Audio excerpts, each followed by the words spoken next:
Maybe I'm at a different level. I don't know. Let's get hyped up, y'all. Come on, we're going to do it. Welcome, everybody. If y'all can stand and sing with us, we're so excited that you're all here today, and we're excited to worship with you. I hyped this all up, and then we go down to like a chill song. Sorry, oops. Come, tear down the walls I've built up, every wall I've built up, every wall I've built up. 'Cause you deserve every piece of my heart, every piece of my heart, every piece of my heart. And Lord, I am trusting that you are a faithful mother, and all that you have, it is good. You're a generous giver, your love's like no other. Would you come and break through to me over and over and over again? I am bringing my heart to you with open hands. Closer and closer, you're drawing me in as the depths of my heart lay before you again. Over and over and over again, I am bringing my heart to you with open hands. Closer and closer, you're drawing me in as the depths of my heart lay before you again. Lord, I am trusting that you are a faithful Father, and all that you have, it is good. You're a generous giver, your love's like no other. Would you come and break through to me over and over and over again? I am bringing my heart to you with open hands. Closer and closer, you're drawing me in as the depths of my heart lay before you again. Come, tear down the walls I built up, every wall I built up, every wall I built up. You deserve every piece of my heart, every piece of my heart, every piece of my heart. We are so grateful that y'all are in this space. And as the song says, we want you to come. However you are coming in this space today, we want you to bring your sorrows, your joys. We got so much to be sorrowful for. Bring your angst. However you arrive, we welcome you. We're grateful to be with you. We hope that something you experience today can begin to tear down the walls that block us off, so that we can have connection with each other, with all that exists in us and through us. So grateful you're here and that you're singing with us. Will you continue to join us? Over and over and over again, I am bringing my heart to you with open hands. Closer and closer, you're drawing me in as the depths of my heart lay before you again. Over and over and over again, I am bringing my heart to you with open hands. Closer, closer, you're drawing me in as the depths of my heart lay before you again. Yeah, over and over and over again, I am bringing my heart to you with open hands. Closer, closer, you're drawing me in as the depths of my heart lay before you again. Come, tear down the walls I built up, every wall I built up, every wall I built up. You deserve every piece of my heart, every piece of my heart, every piece of my heart. Come and tear down the walls I built up, every wall I built up, every wall I built up. You deserve every piece of my heart, every piece of my heart, every piece of my heart.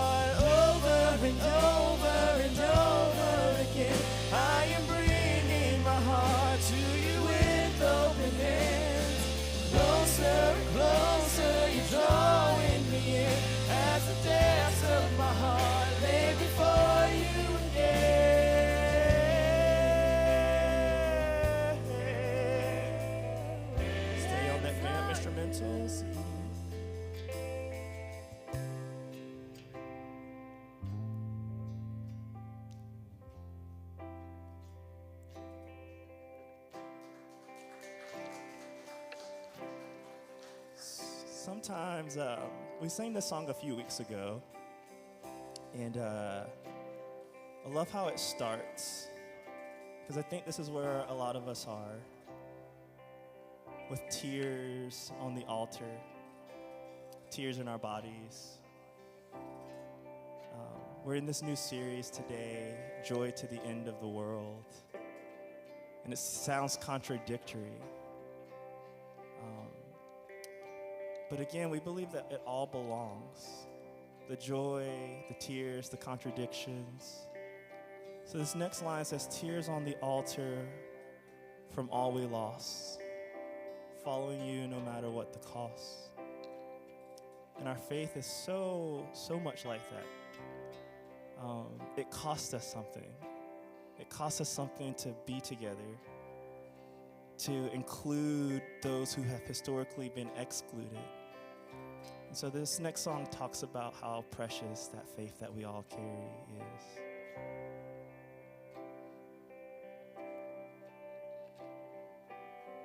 Tears on the altar from all we've lost, following you no matter what it cost. Maybe a whisper, maybe a roar. This is the sound of those who love you, Lord.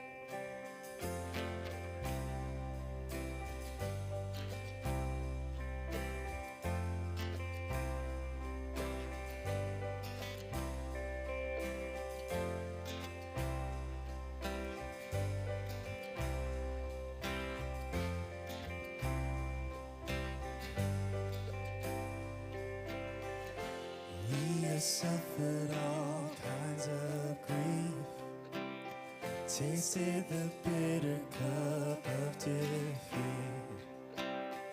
Out of the bitter comes something sweet, our faith more precious than gold. We have been tested by so many fires, burned in the heat of what our hope requires. Find us here singing in a foolish choir, our faith more precious than gold. Our faith more precious than gold. Though we don't see you, we love you. When we don't feel you, we still sing. We got a reason to trust you, Jesus in everything.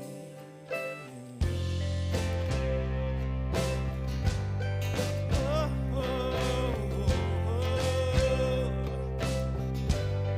You're in everything.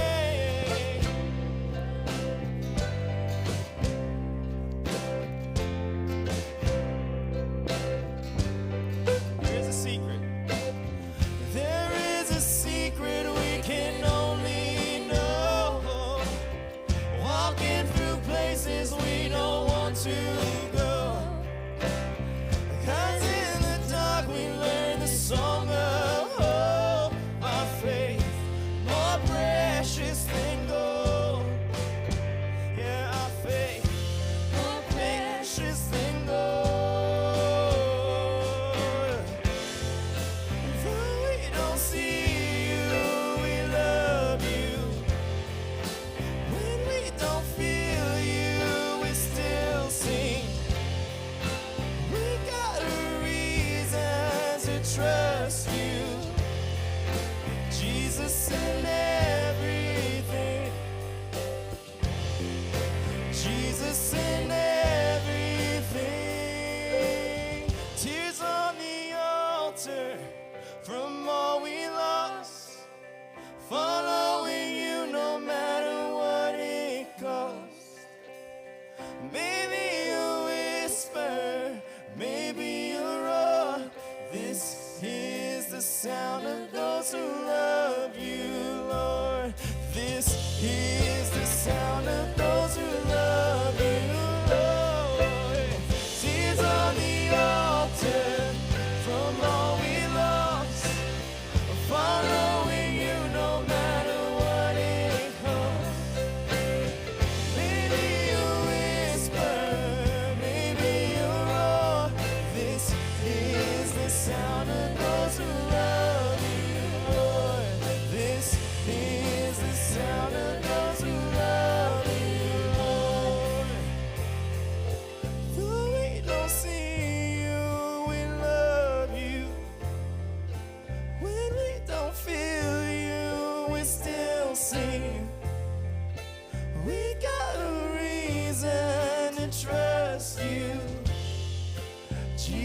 in everything.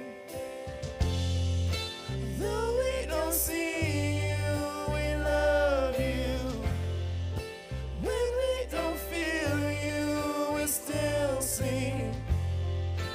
We got a reason to trust you, Jesus in everything. Jesus in everything.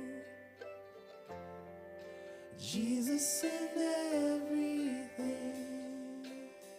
God of my present, God of my future, will you write my story? Will you hold us all together?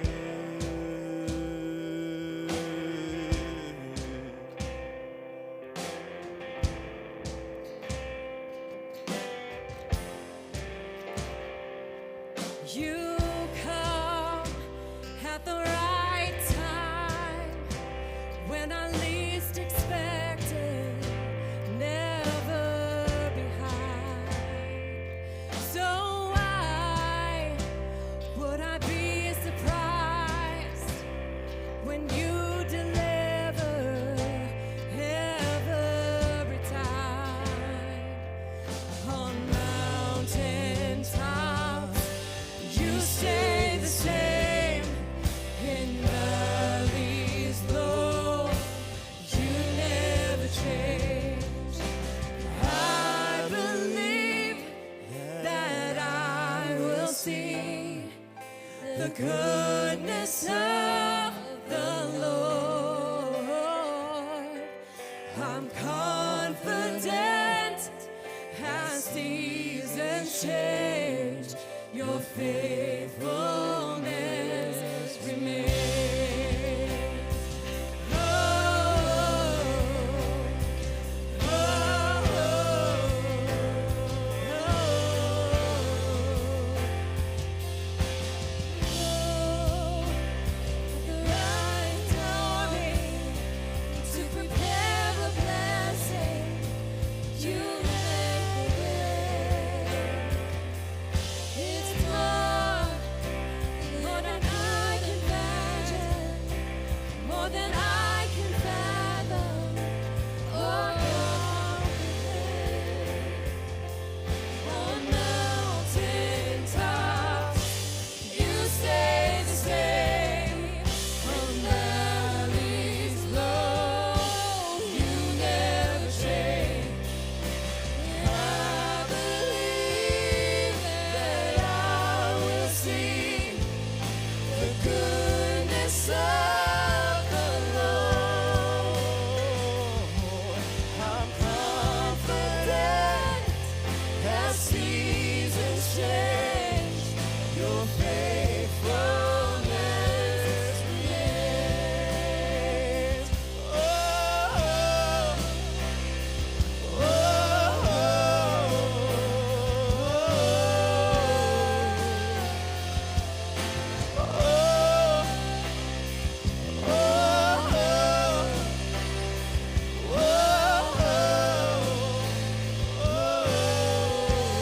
I need y'all's help on this part.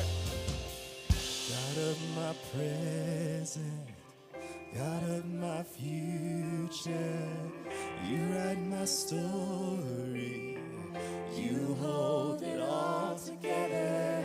God of my present, God of my future, you write my story, you hold it all together. God of my present, God of my future, you write my story, you hold it all together. God of my present, God of my future, you write my story, you hold it all together. And I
was so good to sing with y'all this morning. And now it's time for our ritual of greeting each other as you pass the peace to one another in the audience today. We'll be with y'all after this. We'll see y'all soon as you greet each other.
Is it on? Good morning, good morning. Thank you for being here this morning. My name is Matt, and I am the lead pastor here at Watershed. And there are a lot of new faces this morning. And I just want to say thank you, those of you who have been patient with me as I've tried to remember your names. There's a lot of you these days, and I'm working really hard to make sure that gets lodged in this crusty old brain of mine right now. Thank you for being here. There is you like that? Not crusty. Crusty? I'm glad I'm a form of entertainment for our band this morning. By the way, I was noticing a mandolin, right? Thank you for not calling it a ukulele. It's been a point of Ukulele? contention this morning. Did I call it a ukulele? No, you didn't. No, I didn't. Okay, I'm just stumbling all over myself today. So mandolin this morning. I have like this bingo card, that involves different instruments, whether that's a harmonica, a banjo that we had a couple of weekends ago, right? Mandolin. Still waiting for an accordion. I want to see an accordion at some point. Sergey plays the accordion. Okay. So keep showing up, create your own bingo card, and let's get that accordion, and then we know we will have arrived here at Watershed. I'm so far off script now.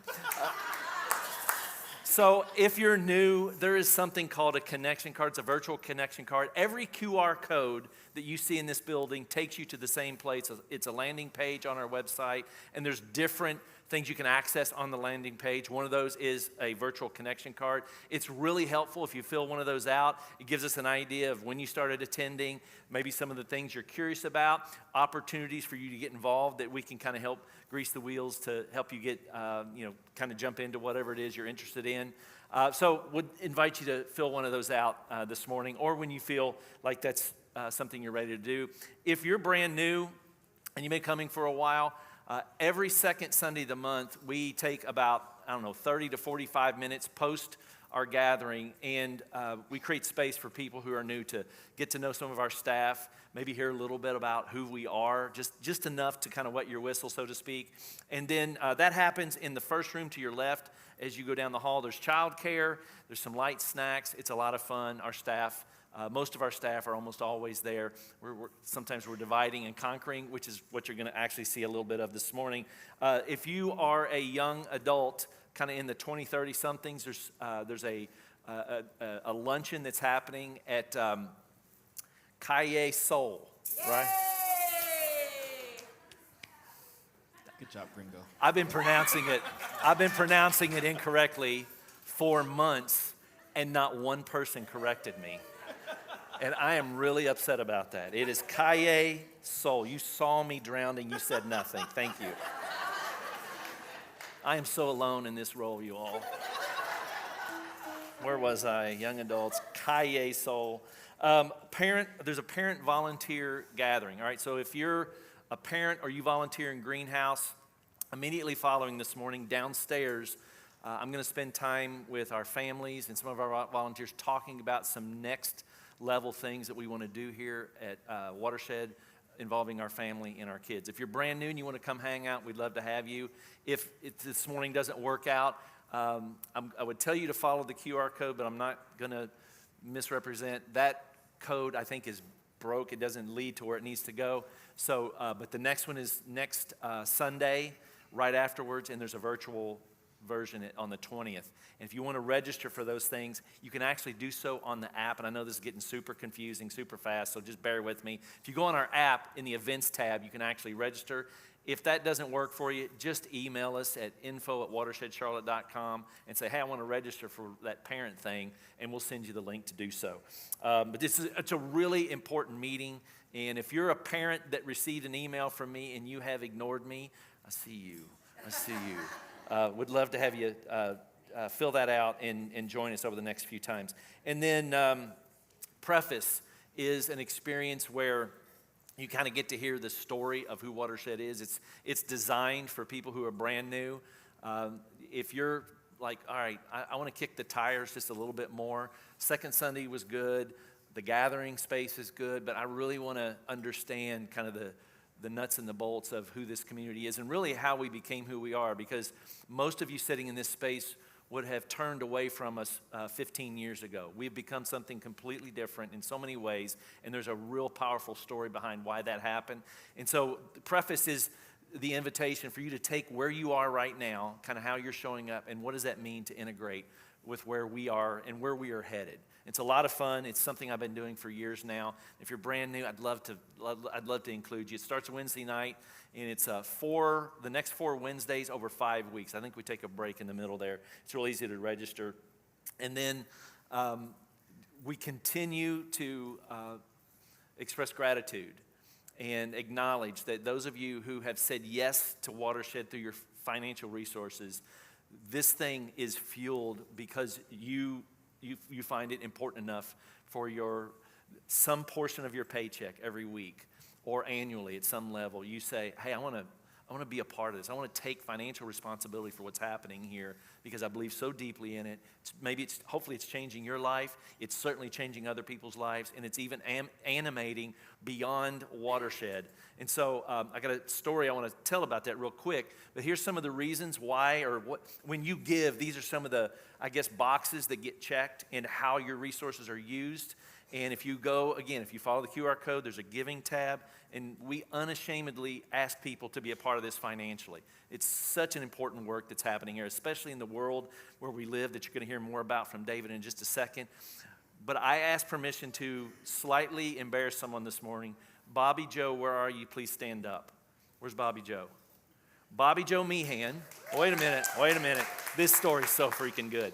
So, I don't know, about 5 years ago, I get an email from my friend Jessica Sutherland, and she says, my friend Bobby Joe has been watching Watershed for a decade, and she lives in San Diego. And this morning, I think it might have been Easter, would you just give her a shout out online? And I'm like, all right, I'll do that. Fast forward, she jumps into Preface in a virtual space. I don't know if you've been in some other virtual environments at Watershed, but we've never met face to face. All I've known of Bobby Joe is a square on a Zoom call. And this morning, she walked in and she said, it's me, it's Bobby Joe. And so I got to hug my friend that I've known for 5 years. I want to do it again. Come here.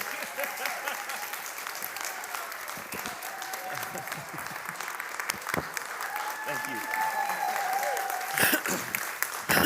Excuse me. All right, so I'm going to tie this back to resources.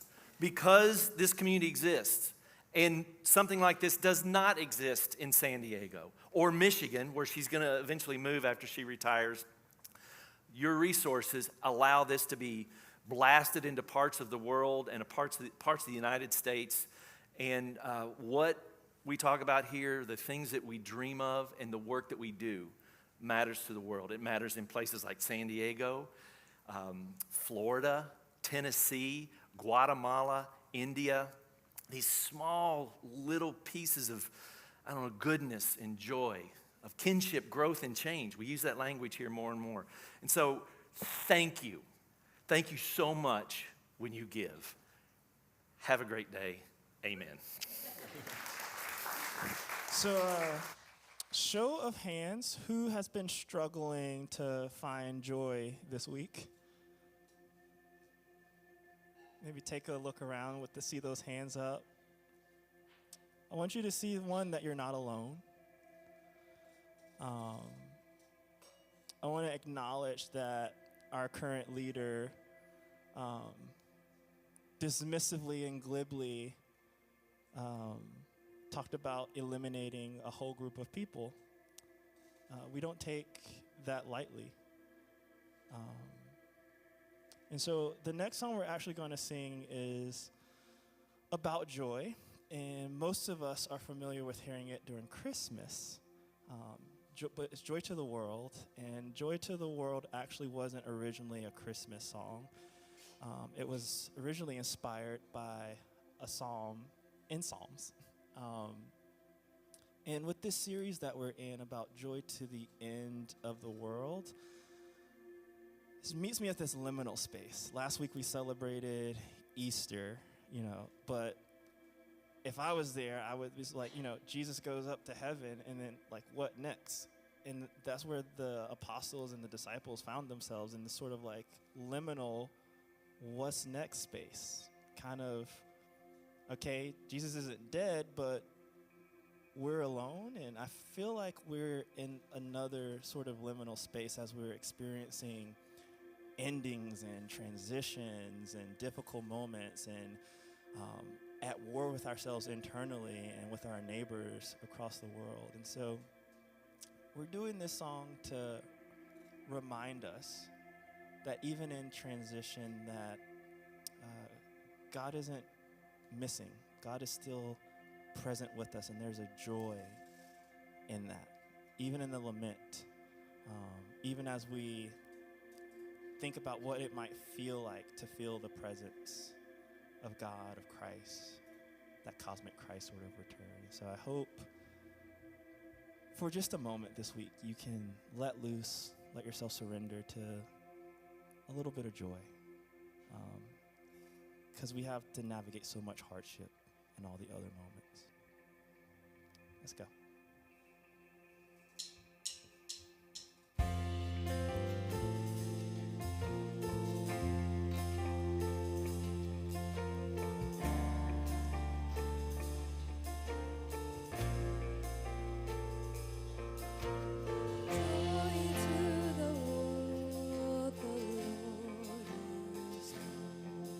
Let earth receive her King.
with truth and grace, and makes the nations prove the glories of his righteousness, and wonders of his love, and wonders of his love, and wonders of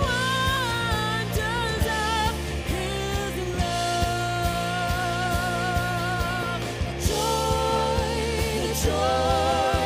The joy of the Lord is my strength. The joy of the Lord is my strength. Oh, he is my hope. The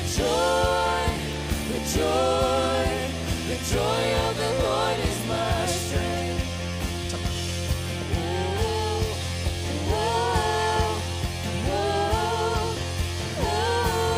Let joy rise, let strength rise, let joy rise, let strength rise, let joy rise, let strength rise, let joy rise, let strength rise, let joy rise, let strength rise, let joy rise, let strength rise.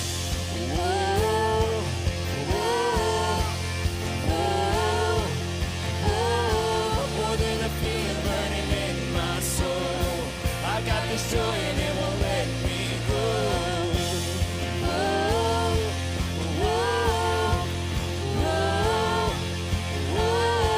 It's like a fire shut up in my bones. Not just a feeling, it's a living hope.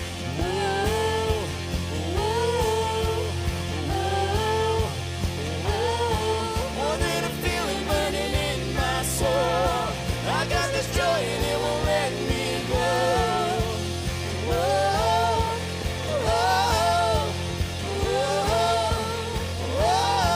It's like a fire shut up in my bones. Not just a feeling, it's a living hope. It's like a fire shut up in my bones. Not just a feeling, it's a living hope. It's like a fire shut up in my bones. Not just a feeling, it's a living, it's a living hope. It's a living hope. It's a living hope. It's a living hope. It's a living hope. It's a living hope. It's a living hope. Joy, the joy is my strength. The joy of the Lord is my strength. Oh, he is my hope. The joy of the Lord is my strength. The joy of the Lord is my strength. Oh, he is my hope. The joy of the Lord is my strength.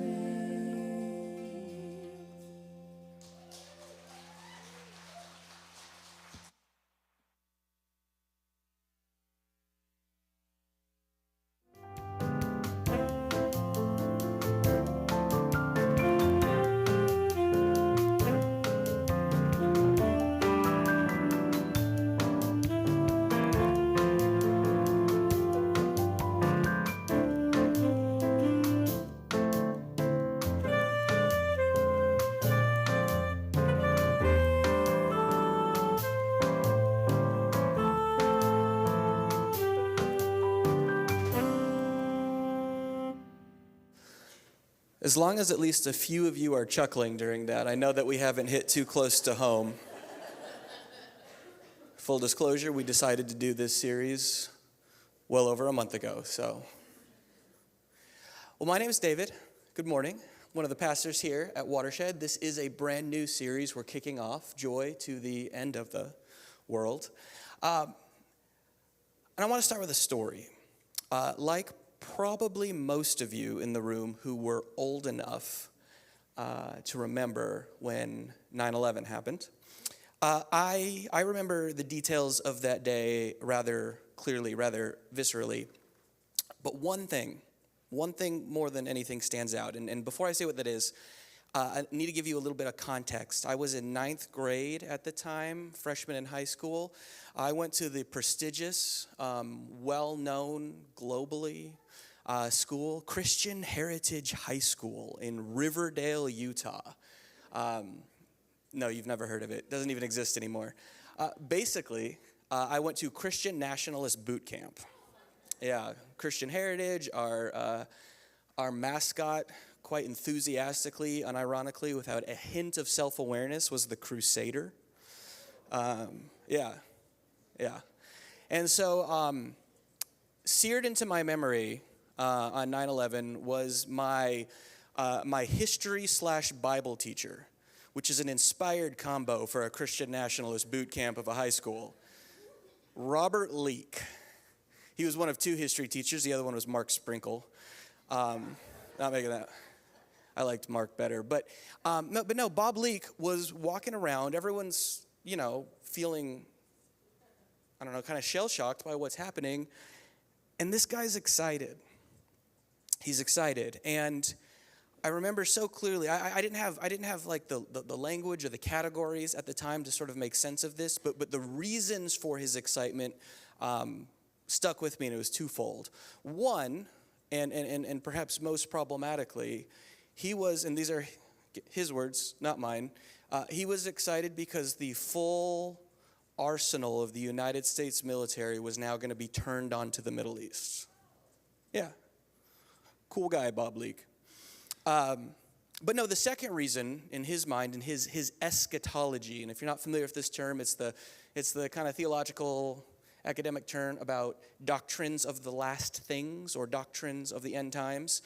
In his mind, the turning of said arsenal onto the Middle East was going to usher in the return of Jesus, bring about the end of the age, and inaugurate this new age where all the Christians, and not really all the Christians, just the ones that thought like Bob Leake, were going to be vindicated and proven correct, and somehow this was going to be better for, like the 6 million people who agreed with Bob. I've been thinking about that story a lot lately, not for any particular reason relevant to anything happening into our world right now. No, Tommy talked about it. Obviously, there is, for at least some of us perhaps, a sense of foreboding, a sense of anxiety. And that might have existed before everything going on in Iran right now. But this series is perhaps an opportunity. It's an opportunity to respond to, hopefully in a more hopeful way, just attitudes or anxieties that people might be feeling about what's really going on in the world right now. And we can do it through a lens that sort of holds the biblical narrative up next to what's going on right now.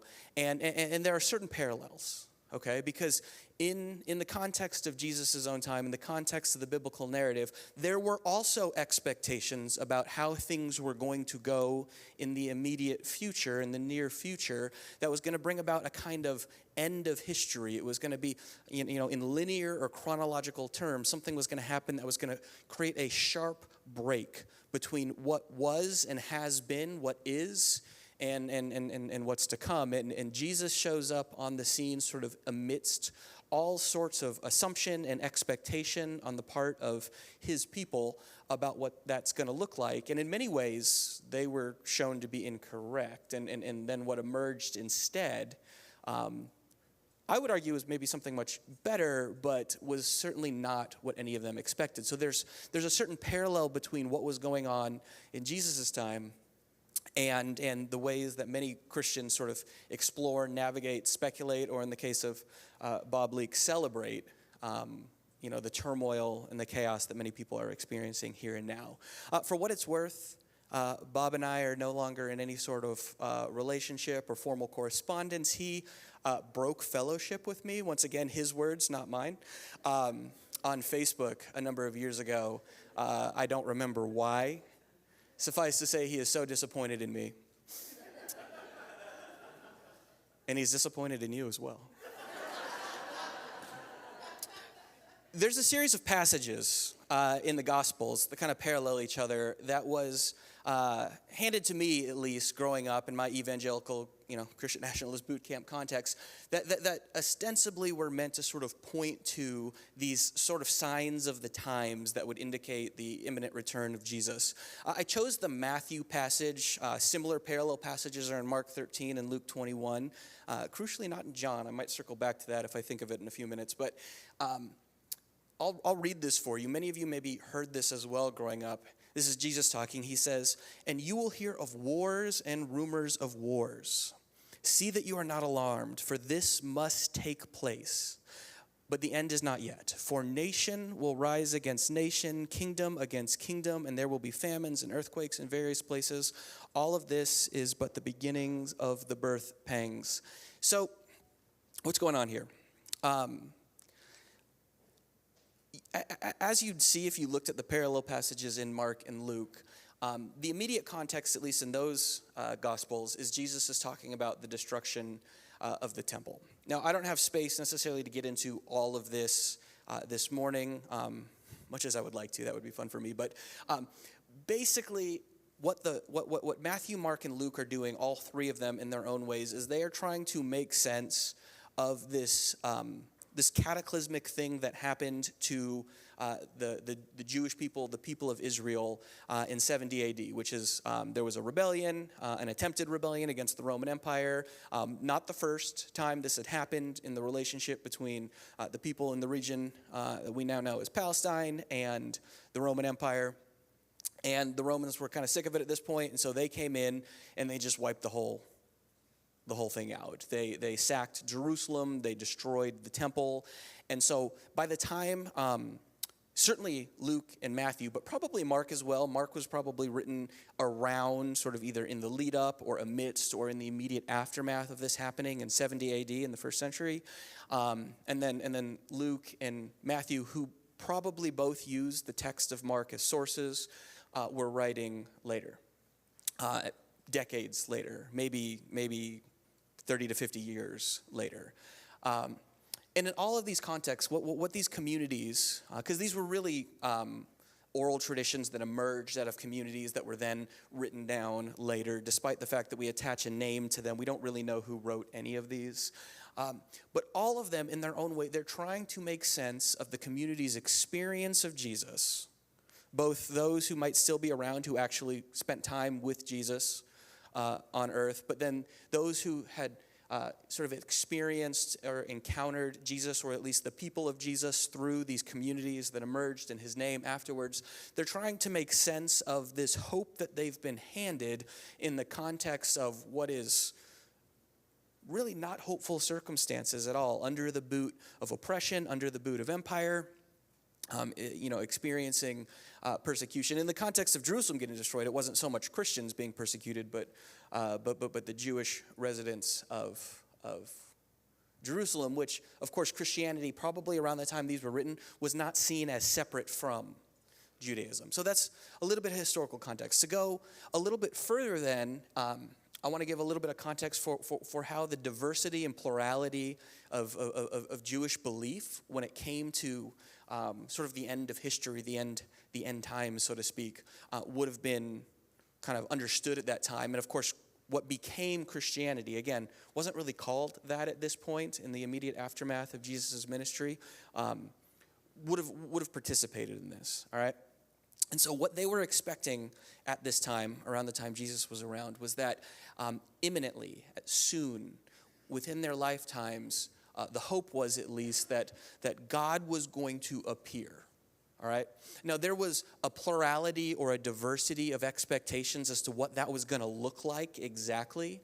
Some thought it was going to be more literal in the sense that, God would manifest in some visible way that would be undeniable and would just defeat the Romans, would defeat the oppressors of the people of Israel, and essentially elevate Israel to its, in their opinion, rightful place, like almost essentially replacing Rome, swapping out one empire for another. And then there was other versions of this, that maybe didn't see the appearance of God as quite so visible, literal, but God would be working through either a people or perhaps a figure, a messianic figure, a Messiah. This was the expectation of the Messiah coming. And so Jesus was born into and participated in this tradition on some level, and it's hard for us to know exactly how Jesus understood himself relative to this, but he saw himself acting within this tradition, within this expectation. So the crucifixion of Jesus would have been a massive blow on the part of his followers to this expectation that on some level what God is doing here is going to undo the rule of the Roman Empire and elevate or celebrate the people of Israel over and against that. Now, then we have the resurrection of Jesus, and regardless of how that is understood, and there's a plurality or diversity of interpretations throughout the history of Christianity, sort of making sense of the resurrection and how it was experienced by Jesus' followers, but that didn't so much as undo the disappointment. It certainly undid the disappointment, but it didn't create then a clear, all right, therefore now this is going to happen. In fact, much of the New Testament is various people, factions, communities that kind of grew in response to this, making sense of, negotiating, debating, all right, how do we make sense of what is going on around us in light of our experience of Jesus? All right, so that's a lot of historical context. Thank you for staying with me through all that. I know everyone feels incredibly educated and fulfilled because of that. But what do we do with it, okay?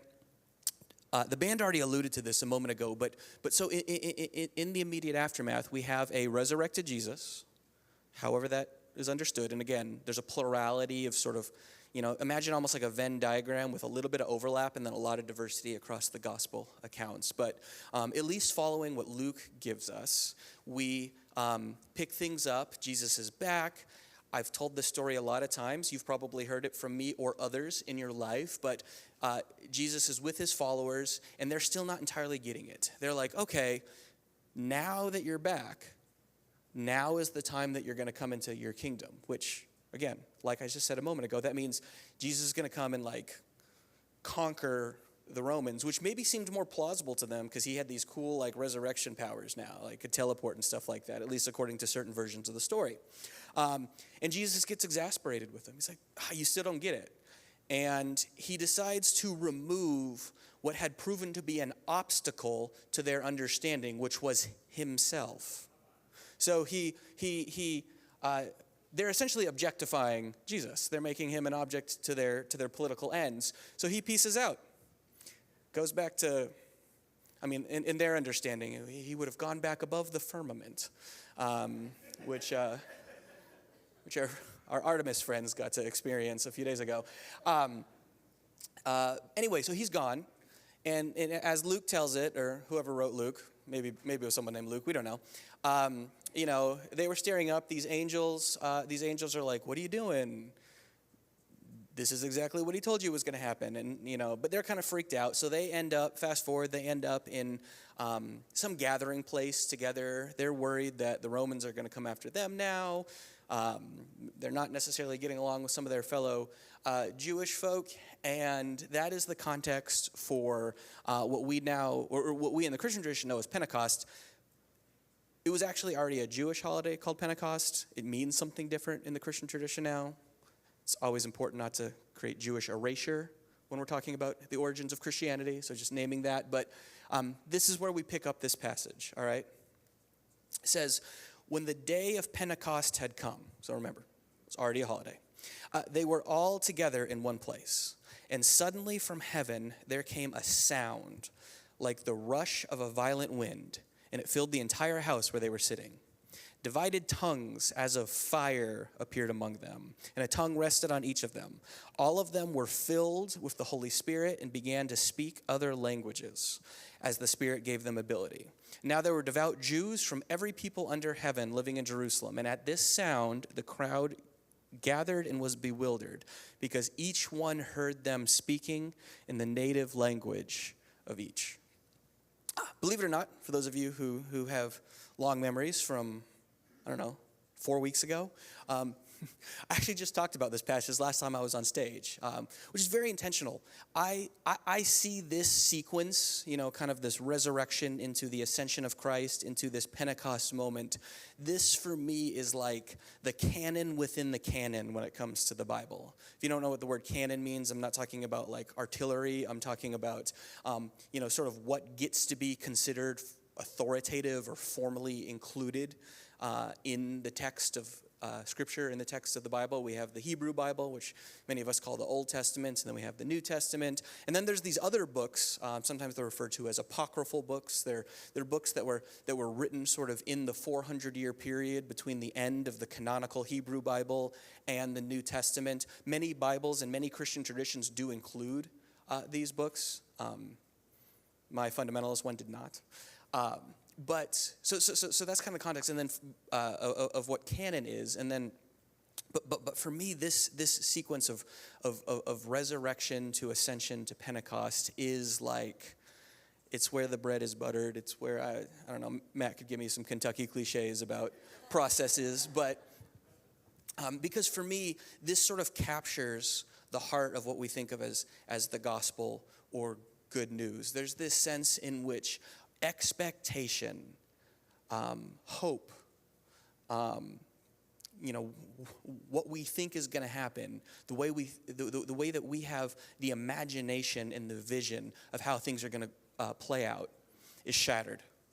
And that's the crucifixion. That's the passion event. That's that both literally in the case of Jesus' followers, and perhaps more symbolically or participatorially, I think that's a real word, on our parts, we can sort of relate to that on some level. There is a sense in which for us too, there is an expectation about how things are going to play out, what our imagination sees as not just plausible, but possible or even probable. And when that is shattered, oftentimes that can be a sort of world-ending event.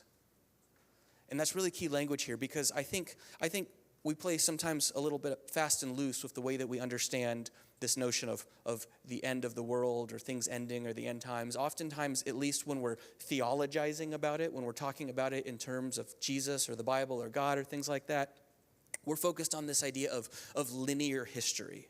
This idea that at some point in the future, there's going to be a hard before and after, a clear before and after. And then something's going to happen, and everything's going to get sort of like sorted in its right sort of place in this sort of binary, dualistic, either-or sort of way.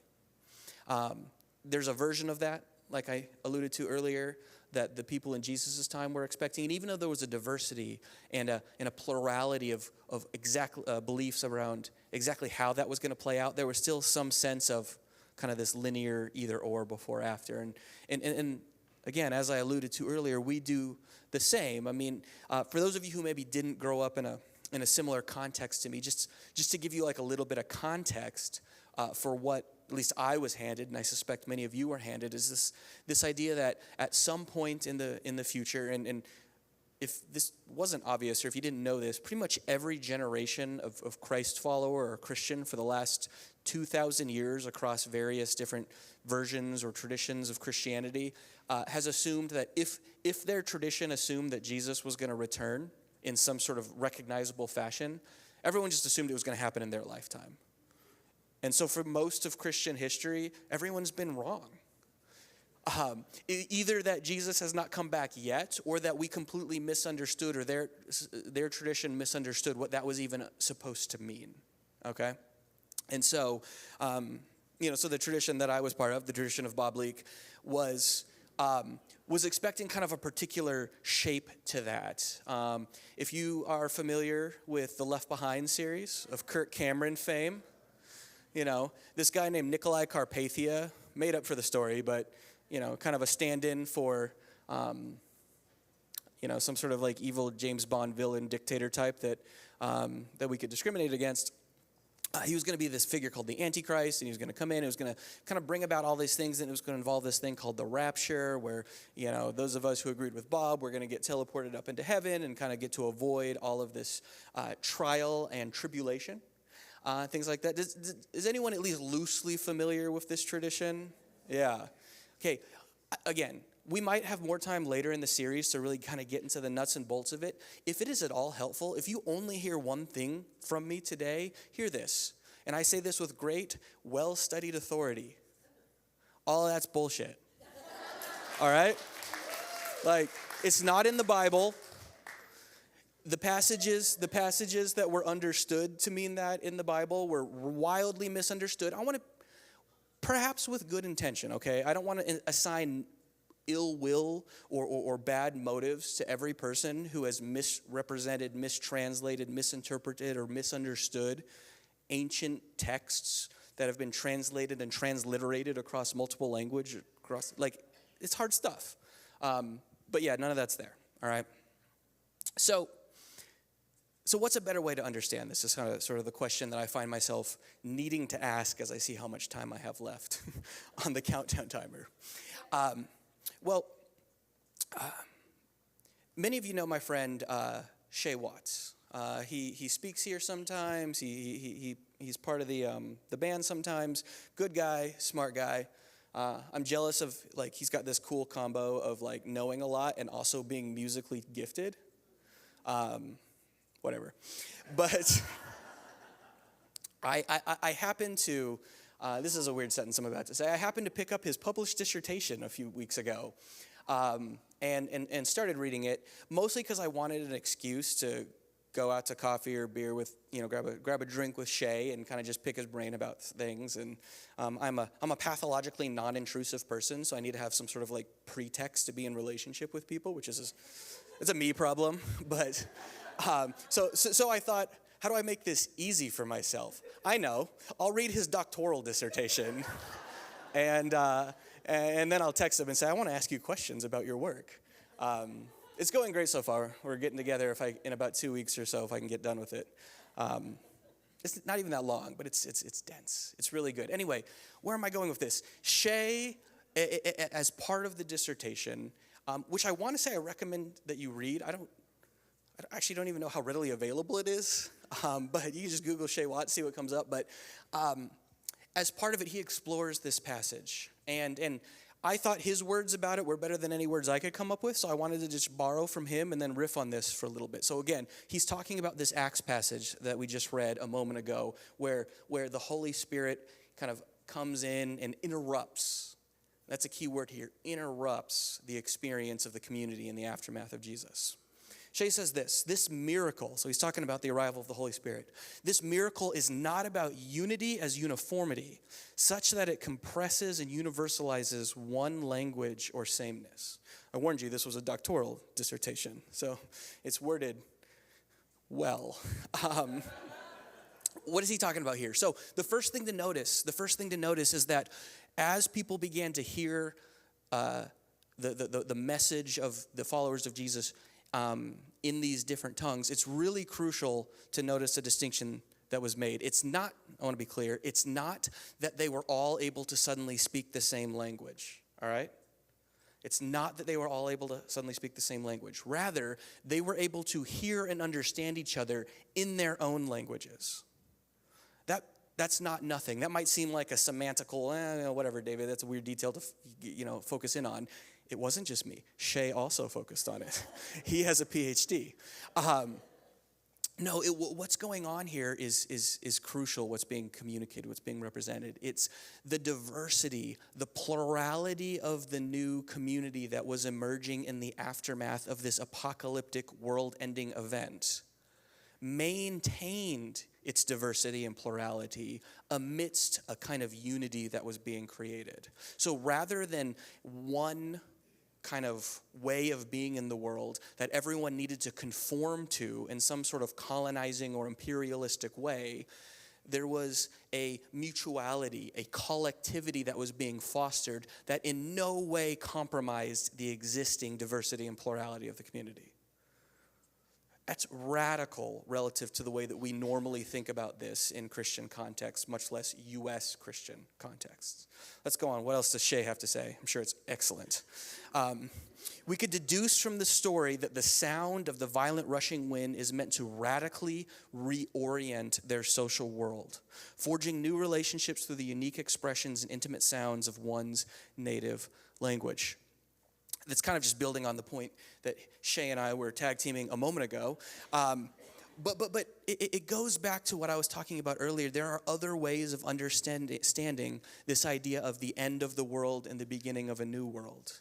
There are other ways to understand it that don't reduce this sort of revolution, resurrection kind of imagery to a hard before and after. There's a sense, and we use this language at Watershed, there's a sense in which two worlds can exist simultaneously. There is the world that is, and there is the world that ought to be. And we can have a sort of paradoxical bifocal vision that allows us to occupy both simultaneously, responding as justly and generously as we possibly can in what is, while constantly working, longing for, lamenting towards, organizing around, moving as best we can, modeling in whatever way we have available to us, the world that ought to be, that is being inaugurated anew in every moment. That is what this passage is inviting us to see. That is what this passage is getting at least according to Shay, my PhD friend, and myself. What else? What else? Interpreters. Oh, I love this one. This is, okay, let me pause here before I read this one. So we just got done with a series, okay? We just got done with a series called Friends Everywhere. This series was sort of pushing into the water what we hope is the foundation for the next 3 to 5 years at Watershed, which by extension we hope is laying the foundation for the next 20 years at Watershed. We're 20 years old now. We're hoping to be 40 years old in the future. That's about the extent of math that this pastor can do. And within that, within the context of this last series, we began to imagine a vision where there are certain markers that kind of appear in the lives of people who rub shoulders with each other here, who spend time in this community. We name those as kinship, finding kinship, finding a kind of found or chosen family in your time, in your rhythms here. We name this as pursuing growth, the idea that there's a kind of becoming to us, that as we continue to spend time with one another, as we continue to learn with one another, things like curiosity as opposed to certainty will live for us. We will kind of work out the muscle that allows us to hold proximity to contradiction, to not reduce it to these binary oppositions, that this kind of growth would be experienced, and then that we would be about creating change. And this idea that on some level change is inevitable, but are we going to have a passive or an active relationship to it? Is it going to be just something that happens to us and around us, or is it going to be something that happens with us and through us? These are the markers, we believe, looking back, but then also aspiring forward of what it means to be a part of this community. So within that context, Shay says that interpreters are not needed, but translators who will allow their lives, hear this isn't just an idea, this is embodied existence, that will allow their lives to be translated continually. Lives then become like books, open books as it were, pages made available to be read and learned. Y'all are the books in this scenario. The idea then is that as people encounter something about God, about the divine, about Christ while they're here at Watershed, then they go out, and the idea then is not to conform everyone to our likeness, but rather that in every new encounter, every new relationship, as we kind of just orbit out into the world, there would be almost like an infinite number of translations of this experience. We have, and have no desire to have, no control over what the outcome looks like. There is a possibility of spontaneity out in the world that excites us, that we believe is rooted in some of these common experiences and these common values, but we do not seek to control what that looks like. That spontaneity and that possibility that was latent in this Pentecost community, we want to figure out what does it look like to translate that for our context today. I think Shay has a few more ideas. The sound at Pentecost is the sound of a revolution over and against the fractures and fragments occasioned by systemic injustices, perpetrated and perpetuated. I had to read that a few times when I was typing it into Slack. Perpetrated and perpetuated by the principalities, so much alliteration, powers and rules of darkness of the age. I'm going to read that again without interrupting myself 7 times. The sound at Pentecost is the sound of a revolution over and against the fractures and fragments occasioned by systemic injustices perpetrated and perpetuated by the principalities, powers, and rulers of darkness of the age. The Holy Spirit creates an alternative way of living, an otherwise epistemology that brings about justice and liberation through sharing life together. I'm going to say band. I told them I would tell them when to come back up. I'm feeling band right now. Go ahead and go to the next Shay quote, because these last ones kind of tie together. I think this is the last one. If not, we're going to say this is the last one. To summarize all of this, to summarize everything that Shay is saying about this passage, when one feels the Spirit, one discovers the power to make, unmake, and remake worlds.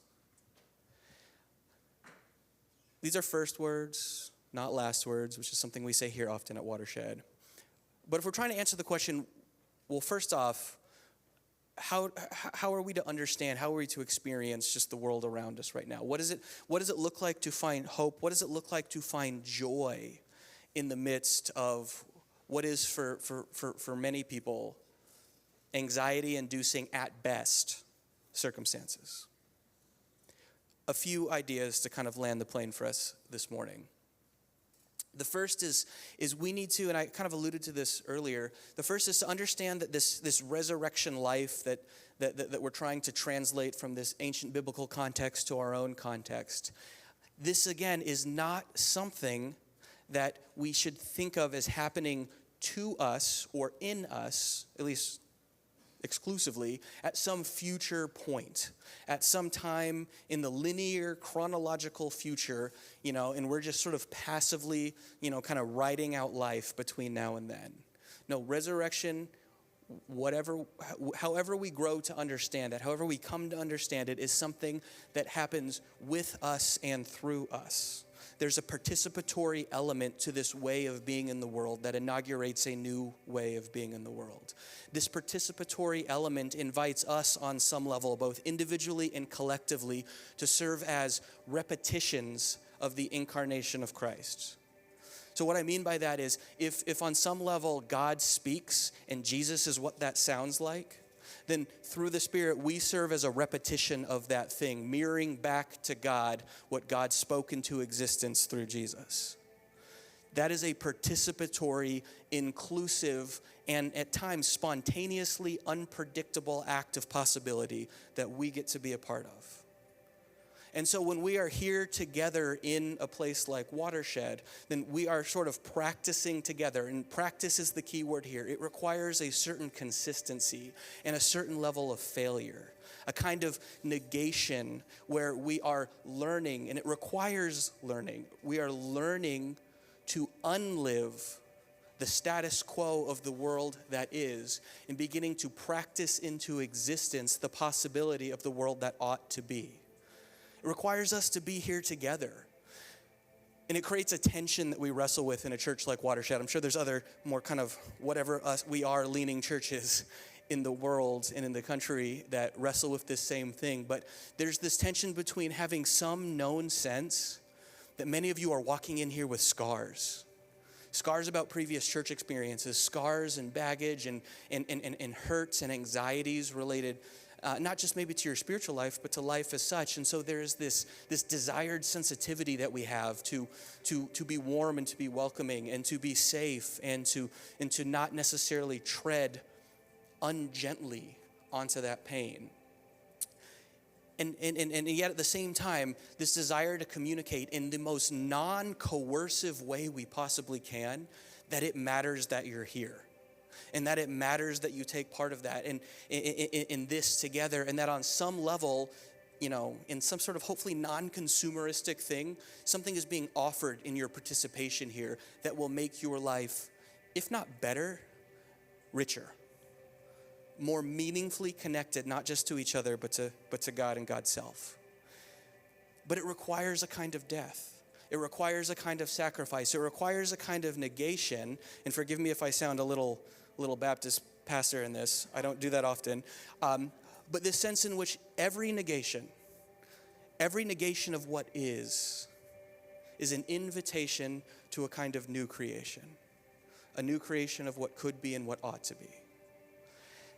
And if that sounds abstract, then this is the concrete invitation. Just lean into this community, or lean into whatever community that you have. Many of you maybe found community through this place or through a place like this, and now maybe your orbit from the kind of the center of that community is a little farther out. That's fine. There's not like one right way for this to look, but the invitation is to lean in, practice that consistency.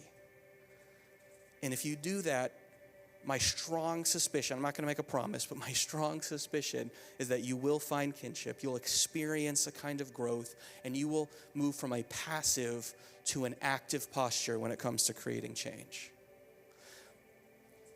And in doing so, that might begin to inaugurate a new kind of world or a new way of being in the world, which the whole point of this series is to make the case that might in fact be a joyful thing.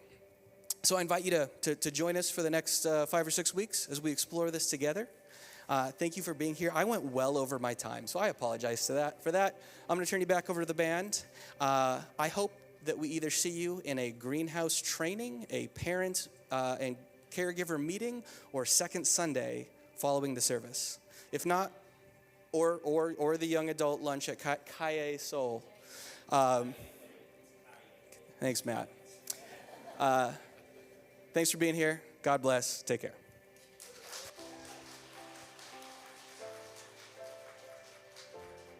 We introduced this song last week and want to reprise it this week. And I want to invite you to take it in however you need to take it in, whether that's sitting, whether that's standing. And as I'm looking at the lyrics of this song, what I'm struck by is it's another way of articulating what David was just talking about. It says, behold what love can do. And so however you need to take this in these last moments of our togetherness today, I invite you into that.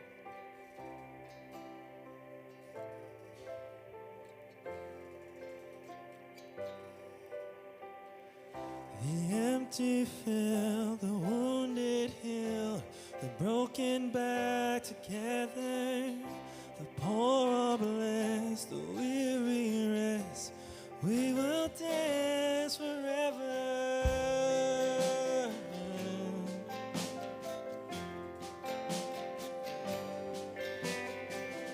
The people see the chains set free, the downfall now believers, the outcast known, abandoned home, a risen hope delivers.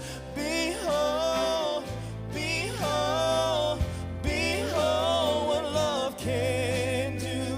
Behold, behold, God's making all things new.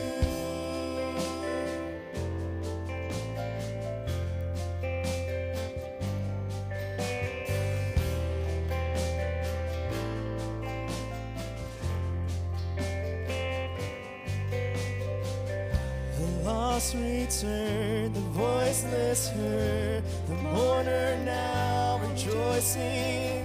The mountains shake, the world awake, creation all composing. The sad untrue, the earth renewed, the song has found their singers. The darkness life, the dead alive, a risen hope delivers. Behold, behold, behold what love can do. Behold, behold.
Behold, behold, behold what love can do. Behold, behold, God's making all things new. So God, we come before you. We stand before each other. We are here in your presence, the presence of each other. Help us always to remember that we carry you with us. We carry each other with us. That when we show up, that what we touch, we change. And it marks us. And so in these moments, we need to be marked as things begin to pass away. May our connection bring new life into the world. May we continue to remember that this place, this space is a resource. That our breath, our breathing together is a resource. May we find joy even in the midst of our lament. And may we sense into that thing that is being made new in this season, in our personal lives, in our collective lives, and in the world. We are so, so grateful for this moment, each week with you, with each other. It's in your name we pray. Amen. May you all go and be blessed and have a good week. And we'll see you again. Oh, we got to do the chairs. Y'all know the drill. Apparently, everybody got to stack the chairs because they're going to clean the floors. So that is our Chair stacking communion day. for the day. See y'all next week.